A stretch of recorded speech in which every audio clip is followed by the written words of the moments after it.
How do you get more support for your loved one with a disability? If there's one thing that's come through loud and clear for the hundreds of families that I've worked with, it's that they all want more support, right? More support for their loved one with a disability, maybe more support for themselves. So I want to share with you a story, and I want to give you 4 strategies for more support. Okay, so let's start with this story. After 30 plus years of caregiving, my mom burnt out. She couldn't keep caring for my sister Sarah the way that she had been.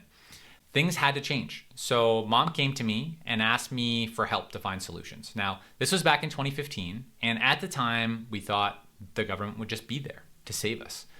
And yeah, wow, we were wrong. Maybe you've experienced this yourself. In our situation, a social worker actually came out to the house. We had a meeting, and the outcome was pretty disappointing. We were put on a waiting list for more support, and it was going to be years before there was the potential of that. We were left to figure it out all on our own. Now, I don't want you to get to the point of where you're forced into a situation like this, right? Or maybe you're actually feeling somewhat in this situation already. And it's a challenging place to be in, right? I just want to acknowledge that. And if you're not there, I don't want you to get there. So it's better to be proactive on this. This is why I want to give you 4 strategies for more support. Okay. The other thing before I get into 4 strategies, I want you to be mindful that there's no one solution, right? There's no magic fix here. So that's why I'm giving you 4 strategies, not just one. You can combine all of these strategies to get the right mix of support, the right level of support for your loved one. Some of these strategies might work better. Some of them might not work as well for your situation. Okay. So keep that in mind. So let's do this. Strategy number 1 is to ask for help. As families, we isolate ourselves and we try to do everything ourselves. And I've thought about this. Why do we do this? Well, it can often feel like other people don't understand your loved one, don't understand your family, and it's just easier to go it alone, right? It's easier to just do everything yourself. But at some point, you can't do it alone anymore. And that's what happened to my family. And it's a bad place to be in. So you need to find a way to start to ask for help. Now, my mom came to me and asked for help, really out of desperation. And I was in a place in my life where I was able to actually provide quite a lot of support. But the type of help I want you to start asking for is small asks, right? There's this fear of rejection, right? Like, what if we ask for help and somebody says no? That's why I want you to just start with small little asks.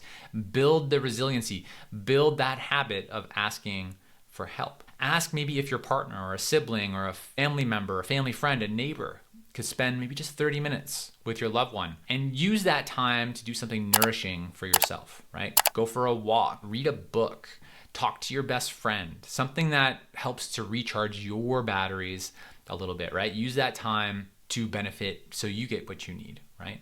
Again, small asks here. Don't make huge asks. Just get in the habit, the practice of asking for help. Okay, so that's strategy number 1. Let's dive into strategy number 2, which is do with, not for. It's easier, it's faster for you to do things for your loved one. And you're busy, right? I get it. Just get the task done and move on.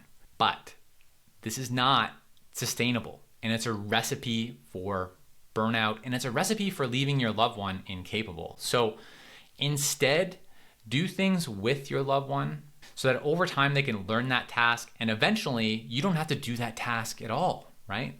Or maybe you don't have to do specific steps of that task because your loved one can get it started or they can finish it. And this builds your loved one's capability, helps to prepare them for independence, but also results in maybe less support and less caregiving. Let's go to strategy number 3, which is using technology to increase independence. So technology is just ever growing, right? And the advances are amazing. And there's so many tools that are continually being developed and coming out to support your loved one.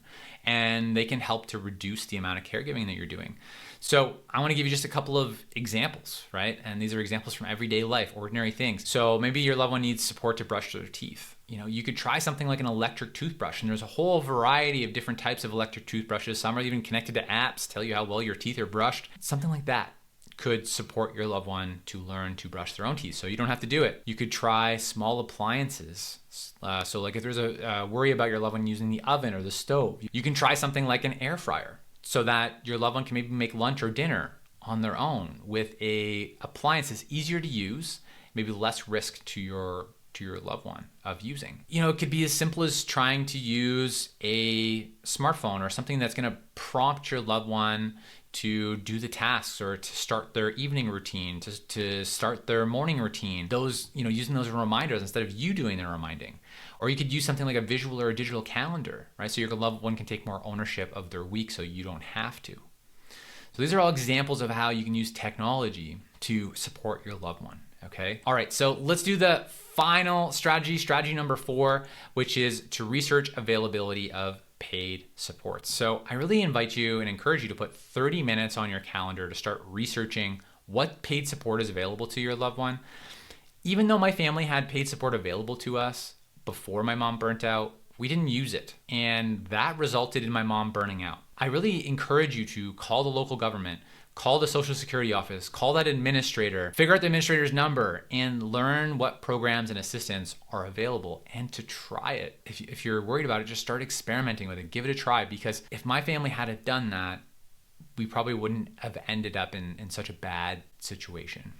So I invite you to try on these 4 strategies to build in more support for your loved one that isn't just you, and to set your loved one up for more success now and over the long term, and yourself as well. So if you're looking for more insights on support, I invite you to download my free Life Planning 101 guide. So you can scroll down here into the notes and click on the link and get your free copy. Also, if you found this information on support helpful, I invite you to like this video and to subscribe to this channel if you haven't yet, so that you get the newest videos first. And I try and release one about once a week. I'm Eric Goll. Together, let's take a small step forward.